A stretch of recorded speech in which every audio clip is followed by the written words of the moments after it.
جیسا کہ ہم سب جانتے ہیں کہ جادو کرنے والا اور کروانے والا دائرہ اسلام سے خارج ہو جاتا ہے، کیونکہ اس عمل سے انسان اللہ کو چھوڑ کر شیطانی جنوں سے مدد مانگتا ہے، جو کہ سیدھا سیدھا شرک ہے۔ اس لیے وہ شخص جو جادو کرتا یا کرواتا ہے وہ مسلمان نہیں رہتا۔ ناظرین، جادو صرف نظر کا دھوکہ ہوتا ہے۔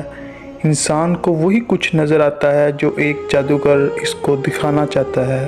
ایک جادوگر کی نشانیاں یہ ہیں کہ اگر کوئی جادوگر آپ پر جادو کرنا چاہتا ہے تو وہ سب سے پہلے آپ کا اور آپ کی ماں کا نام پوچھے گا۔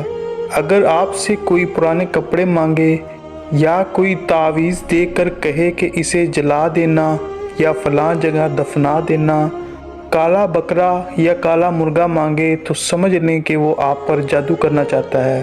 وہ جادوگر آپ کو آپ کی گزری ہوئی زندگی کے حالات و واقعات بتائے گا۔ اس کو یہ سب شیطانی جنات بتاتے ہیں جو اس کی مدد کرتے ہیں۔ اللہ پاک ہم سب کو ایسے لوگوں سے دور رکھے۔ حال ہی میں ایک رشین ٹی وی چینل پر ایک ایسی عورت کا انٹرویو لیا گیا جو ایک جادوگرنی ہے اور وہ کالا جادو کرنے میں ماہر ہے۔ جب انٹرویو کرنے والے نے اس سے سوال کیا کہ تمہارے ساتھ کبھی ایسا واقعہ پیش آیا ہے کہ تم چاہ کر بھی کسی شخص پر جادو نہ کر سکی ہو، تو اس جادوگرنی نے جواب دیا کہ ہاں، وہ مسلمان جو اپنے دین پر عمل کرتا ہے ان پر میں چاہ کر بھی جادو نہیں کر سکتی، کیونکہ وہ روزانہ 5 وقت کی نماز پڑھتے ہیں جس سے وہ اپنے رب سے رابطے میں رہتے ہیں۔ میں نے جب بھی ان پر جادو کرنے کی کوشش کی ہے تو ان کی کوئی روحانی طاقت حفاظت کرتی ہے اور مجھے ایسا کرنے سے روکتی ہے۔ میں چاہ کر بھی ان پر جادو نہیں کر سکتی۔ انٹرویو کرنے والے نے مزید پوچھا، کیا ان کا خدا سچا اور مہربان ہے؟ تو اس جادوگرنی نے کہا، ظاہر ہے میرے لیے تو نہیں، مگر ہاں ان کے لیے وہ مہربان ہے اور ان کی حفاظت کرتا ہے۔ انٹرویو کرنے والے نے اگلا سوال پوچھا، کیا ایسا صرف مسلمان کے ساتھ ہی ہوتا ہے کہ تم اس پر چاہ کر بھی جادو نہیں کر سکی؟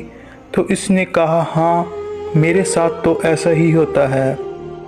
اس کے الفاظ اس ویڈیو میں دیکھیے۔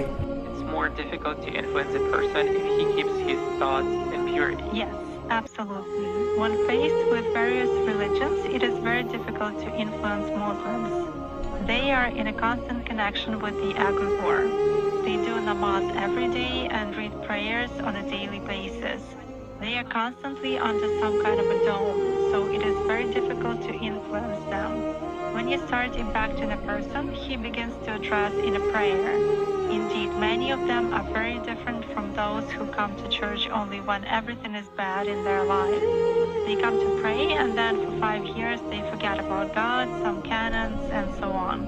Muslims, as a rule, passionately believe and passionately give energy to their egregore, and this egregore protects them very well. That's why it is very difficult to work to make any kind of influence on a true Muslim believer.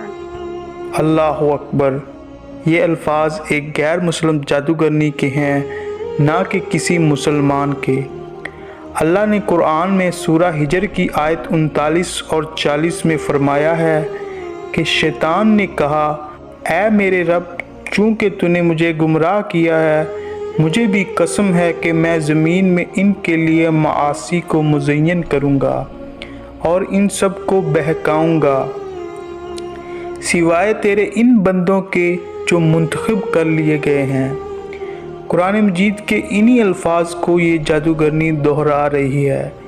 Us video کو دیکھنے کے بعد میرا اور ہر مسلمان کا ایمان تازہ ہو جائے گا۔ بلا شبہ اسلام ہی ایک سچا مذہب ہے۔ باقی آپ اس بارے میں کیا سوچتے ہیں؟ اپنی قیمتی رائے کا اظہار کمنٹس میں ضرور کریں۔ اب میں آپ سے اسی امید کے ساتھ اجازت چاہوں گا کہ آپ کو ہماری یہ ویڈیو پسند آئی ہوگی۔ ملتے ہیں جلد ایک نئی تاریخی اور معلوماتی ویڈیو میں، تب تک کے لیے اللہ حافظ۔